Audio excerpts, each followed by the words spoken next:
Então, o que aconteceu ontem ao longo do dia? Esse clima de tensão, interessante como a crise está evoluindo, né? Ontem não foi um dia de grande tensão no tema das eleições de Trump. A tensão se deslocou, né, mas são temas irmãos, mas a tensão se deslocou mais especificamente para a questão do Bolsonaro.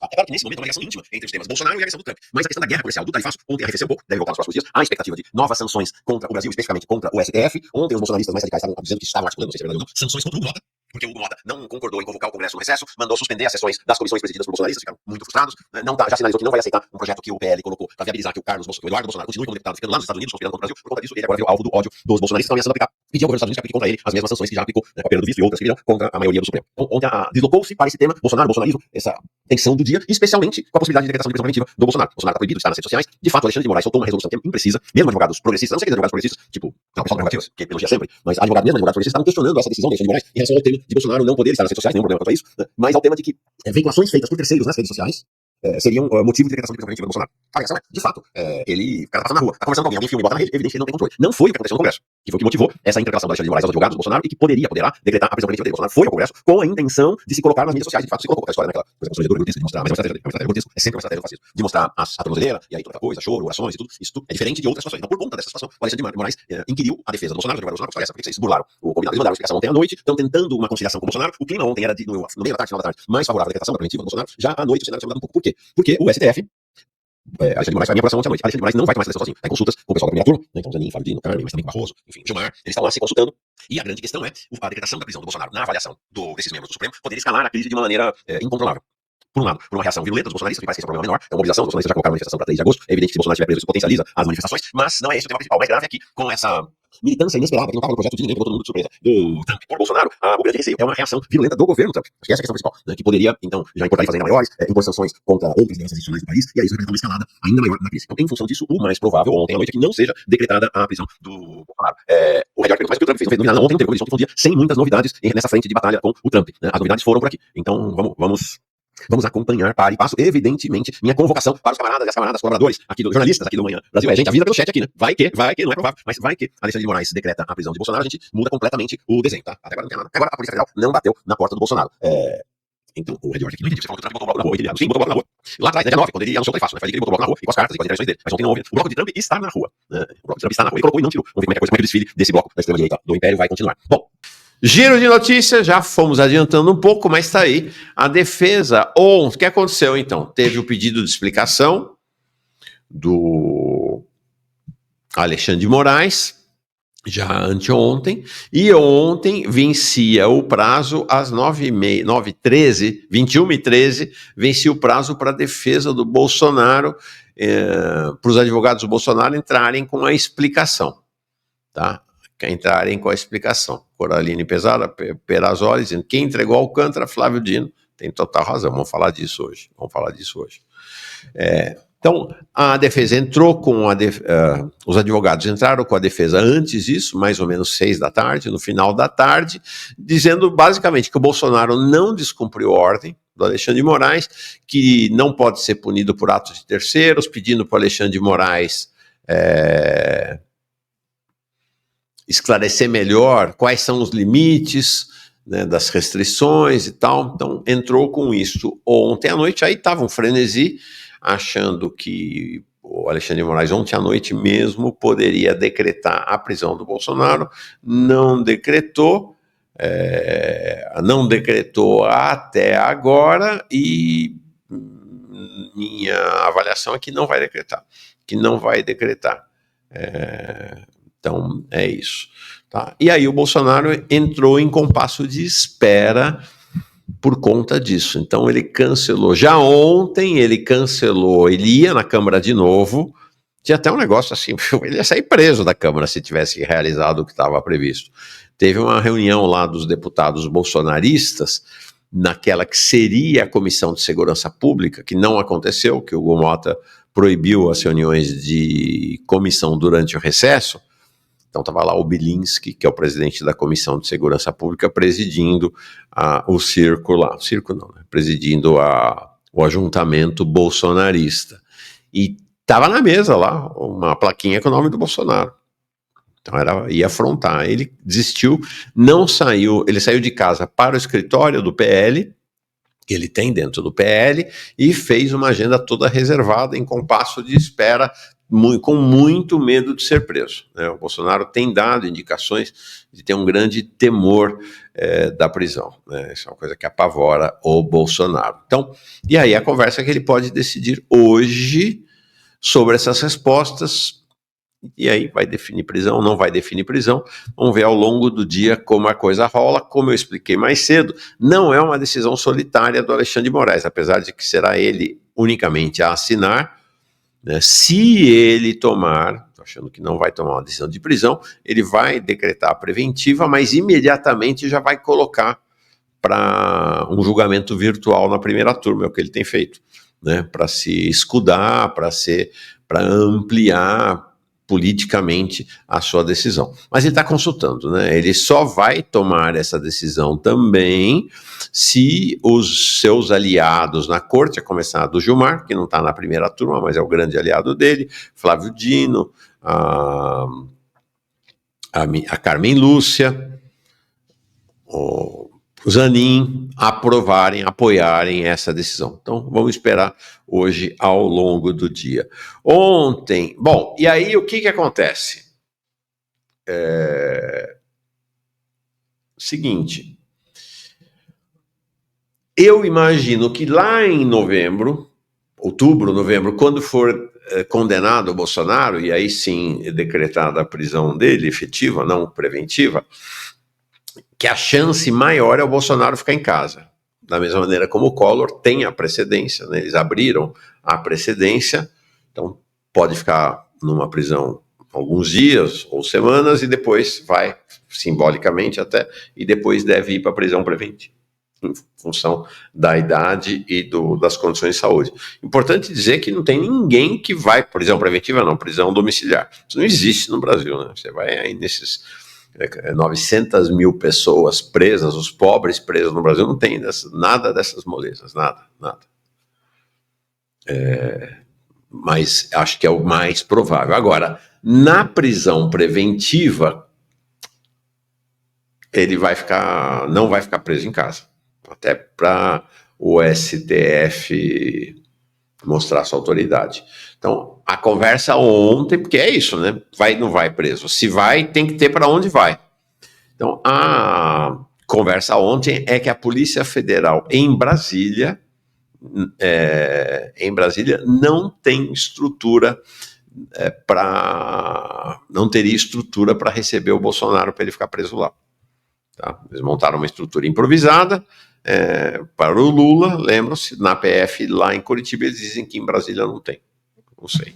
Então, ontem a conversa é que o Bolsonaro iria ficar preso no batalhão da Polícia do Exército em Brasília, que é onde ficou preso o Mauro Cid, inclusive.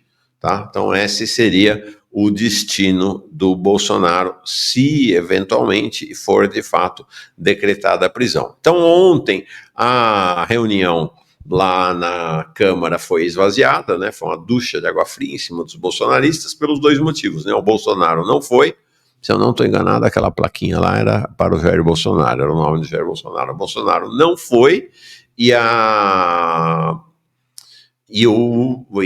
o encontro acabou sendo um encontro completamente informal, porque o Hugo Mota proibiu reuniões de comissões durante o recesso branco, que vai até o final do mês. O Congresso retoma dia 4 de agosto.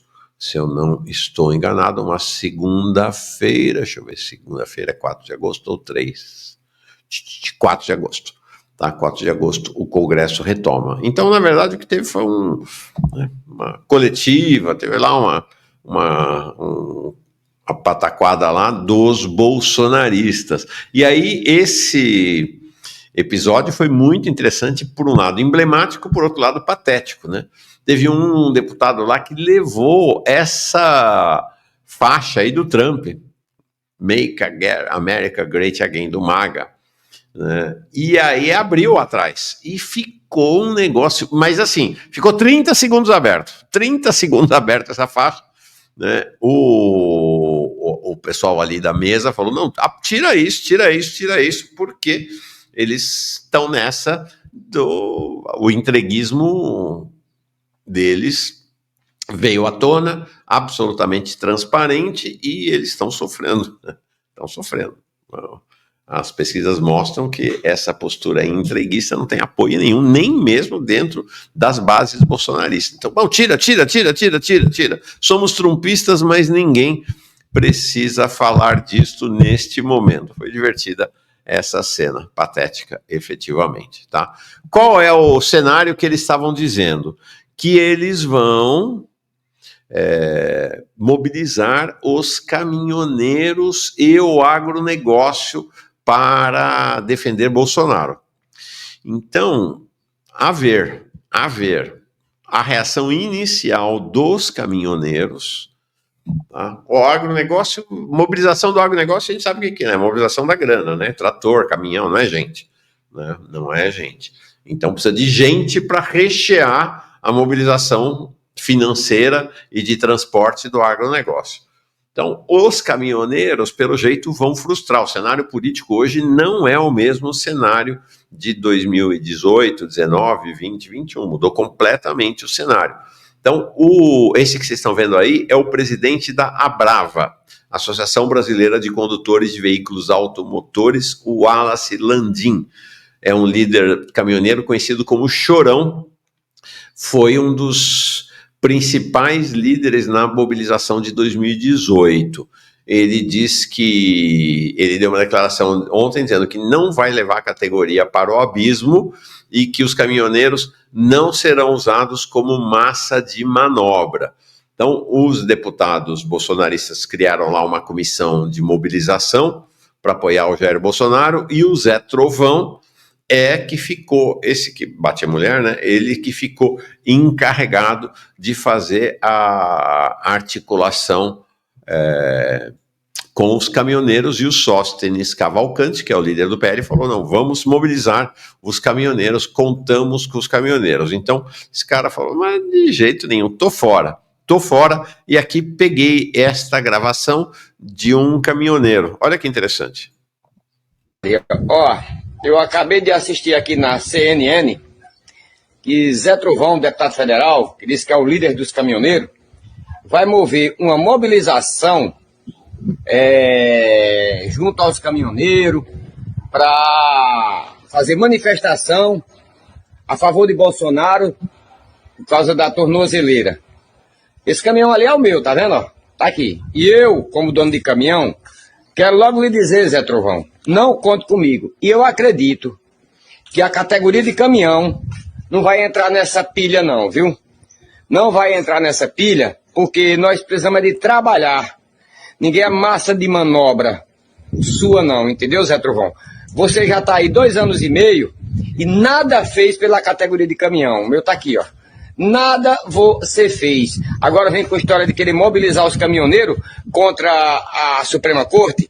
Eu não acredito que os colegas vão entrar nessa pilha, não. Alguns podem até ir. Alguns, né, que trabalham de empregado para as grandes empresas. Agora, quem é autônomo, não acredito que vai, não. Eu quero, Zé Trovão, é que Bolsonaro pague pelo que ele fez. Mentiu para toda a categoria de caminhão, nunca fez nada para motorista de caminhão, nada, zero. Agora vem com história de mobilização para cima de caminhão, para cima dos caminhoneiros e brigar contra a Suprema Corte, fazer manifestação. De jeito nenhum. Bolsonaro que se lasque, ele que paga as merdas que ele fez. E você, Zé Trovão, até hoje eu estou esperando o que você prometeu para se mobilizar, para ajudar os caminhoneiros. Até agora não veio nada. Nada. Você é um Zé Ruela em vez de ser Zé Trovão. Quero nem papo com você. Pode se virar vocês aí com a bronca de vocês. Coma a bucha. Vão pra cima do Alexandre de Moraes. Vão pra cima. Ele tá só esperando para largar a tornozeleira em todos vocês, que é o que vocês merecem. Bando de babaca. Adorei a rota do dia aqui, amei, adorei esse caminhoneiro aí. Zé Ruela, não é Zé Trovão, é Zé Ruela, gostei. A Larissa diz aqui, o Zé Trovão, caminhoneiro reborn. Não, sensacional esse vídeo. E aí é isso, né? Bolsonaro vai ter que rezar muito para os caminhoneiros entrarem nessa fria. E interessante a observação dele, né? Olha, eu sou caminhoneiro autônomo, quem tem o seu caminhão não vai entrar nessa. Quem pode entrar são os caminhoneiros que são empregados. Por quê? Porque aí a burguesia pode obrigar esses caminhoneiros a se mobilizarem, como já aconteceu em outros momentos. Mas acho que também não fará isso. O cenário mudou, né? A chance desta mobilização, pelo menos, me parece descartada. Descartada.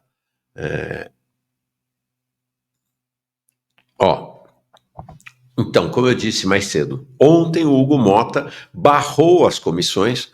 Então, são duas comissões que os presidentes são bolsonaristas. A Comissão de Segurança Pública, com aquele delegado matador lá, o Bilinski, e a Comissão de Defesa Nacional, que era para ser o Eduardo Bolsonaro, e ficou o Felipe Barros substituindo ele lá. De regra 3, entrou em campo. Tá? Então a ideia deles era fazer reuniões oficiais dessas duas comissões, ontem, inclusive, terça-feira, para marcar uma postura de reação institucional, blá, blá, blá, blá. E aí o Hugo Mota baixou uma portaria lá interna, proibindo, falou, não, recesso é recesso, recesso branco.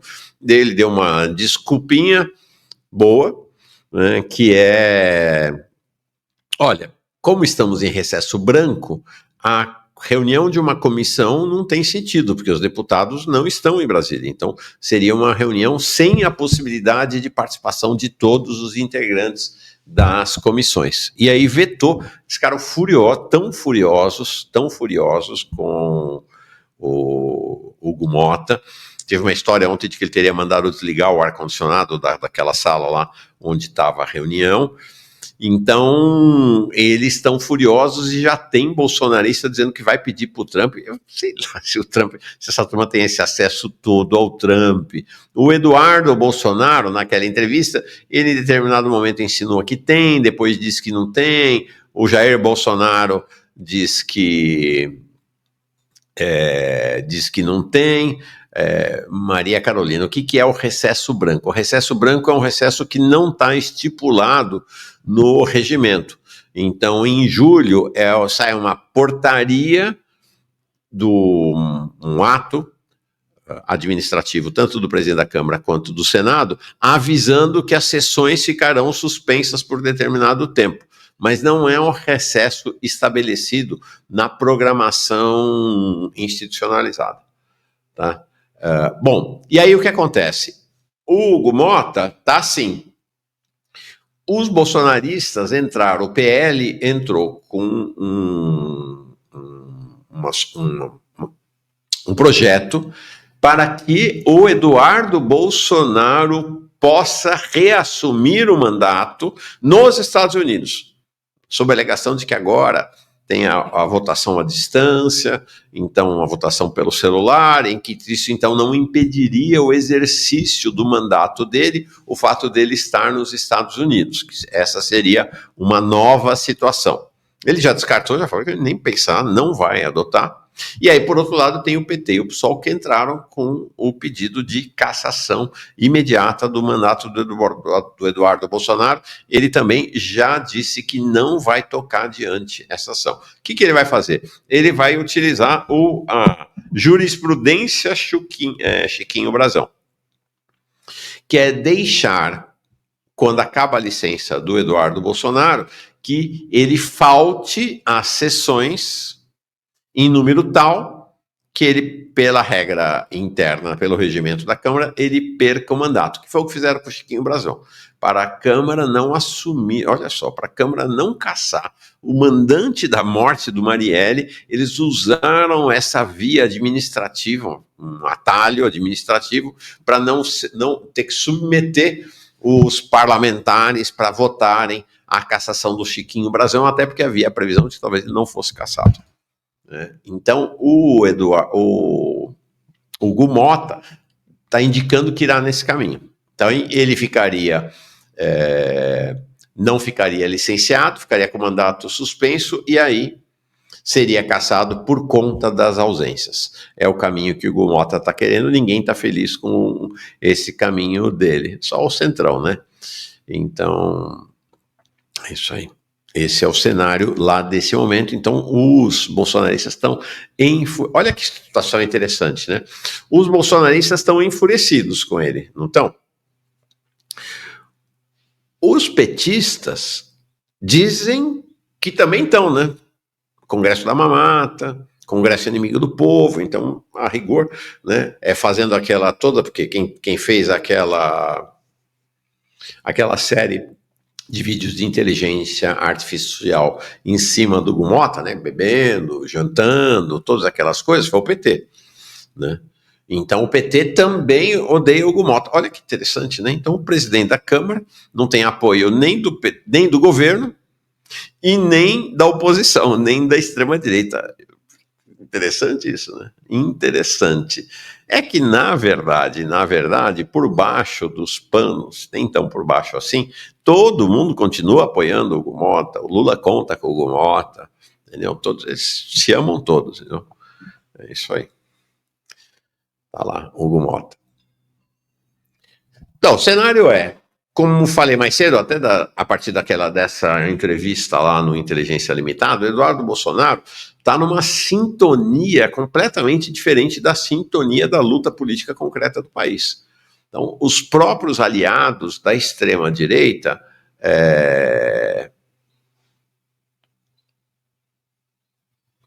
os próprios aliados da extrema-direita. Peraí, o Douglas Piccoli diz assim: bom dia, estou assistindo atrasado. A hostilidade do Mauro contra o Demore é lamentável. Não podemos chamar de protofascista todo mundo que não concorda com você, mas eu não chamei ele de protofascista. Eu li um chat aqui de alguém que disse isso e não disse que concordava. Mas isso não vai me isentar de fazer uma avaliação jornalística do comportamento que o jornalista Demore teve nessa entrevista com o Eduardo Bolsonaro, que foi lamentável. Teve uma postura de conciliação, foi uma postura subordinada ao Eduardo Bolsonaro. Desculpa, mas não vou abrir mão dessa possibilidade de crítica, tá bom? Pronto. Eduardo Bolsonaro. Então, o que está acontecendo?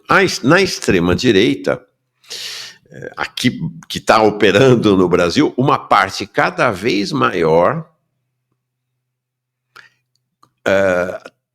acha que o Eduardo Bolsonaro virou uma batata quente no colo da extrema-direita, porque ele está, né, em outro fuso, está em outro fuso horário, está em outro fuso mental, está olhando a correlação de forças no Brasil a partir dos Estados Unidos, a partir do clima lá do governo Trump.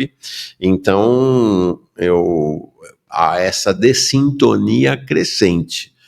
Tá? Então, ele está hoje se isolando na extrema-direita, mas mesmo assim, claro, só vê as pesquisas. Bolsonaro continua com 30%, 35%, 40% de intenções de voto, né? Então, isso mostra que ele tem poder, E aí, qual é a articulação? Eles estão tentando. Tô vendo aqui, o professor Luiz Alberto já está chegando aqui às 8h30, entramos com ele no ar, daqui a pouquinho. Eles estão tentando viabilizar que eles mantenham o mandato. E aí, qual seria uma forma disso? Ele ser nomeado como secretário de Estado. Aí ele se licenciaria do mandato, tá, para exercer este cargo público como secretário de Estado, e aí se livraria da perda do mandato parlamentar. Então, tem algumas possibilidades, governador de Santa Catarina, governador de São Paulo, mas quem pulou na frente foi o Cláudio Castro, que está dizendo que pode sim nomear o Eduardo Bolsonaro como secretário, pode inclusive criar uma secretaria, sei lá que Secretaria de Relações Exteriores do governo do Rio de Janeiro, para abrigar o Eduardo Bolsonaro, tá?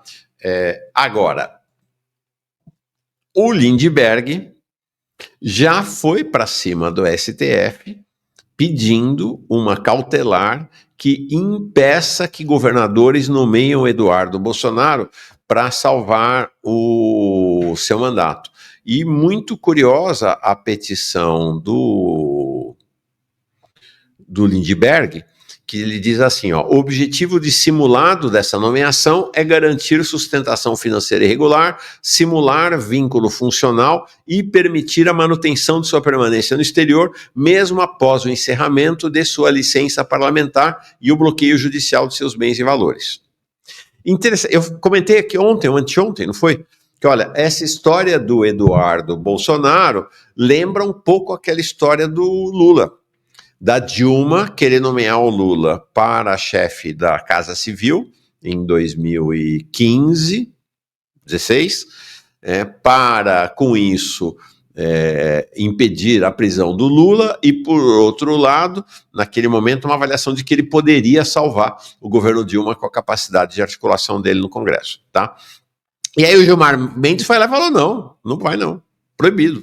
É uma simulação que está se fazendo para favorecer o Lula. Não vai ser Gilmar Mendes, né, que hoje é o herói desses progressistas aí, né, considerado um herói, um democrata, tal. Foi ele que impediu, né, de certa maneira, foi o golpe final no processo de golpe contra a Dilma, porque na hora que ficou proibida a nomeação do Lula para chefe da Casa Civil, aí a fragilidade do governo Dilma ficou muito evidenciada e aí o golpe ganhou tração, né, e viabilizou o golpe contra ela. Tá? E aí é interessante que, apesar de ser um absurdo aquela decisão do Alexandre de Moraes, o Lindbergh se escudou naquela decisão para pedir a mesma decisão agora.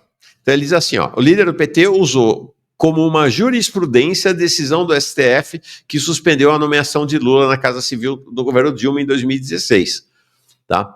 A interpretação do Gilmar Mendes na época foi de que a Dilma tentava nomear Lula para evitar sua prisão, configurando desvio de finalidade da função.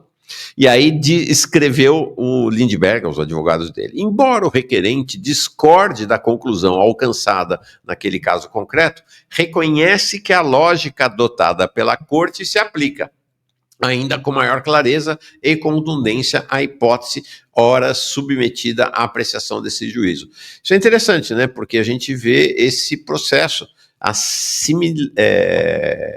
similitude, né, desses processos. Marina Ripper. Oi, Marina, mandando apoio dela. Mauro, seu programa alegra minhas manhãs, obrigada demais. Aqui em casa, meu marido e minha mãe te assistem também. Olha só, te achamos fantástico. Obrigado, Marina, obrigado. Um beijão para você, para teu marido e para tua mãe também. Então, esse é o cenário. Será que vai dar certo? Acho que dificilmente o Eduardo Bolsonaro conseguirá ser nomeado para secretário de Estado, tá?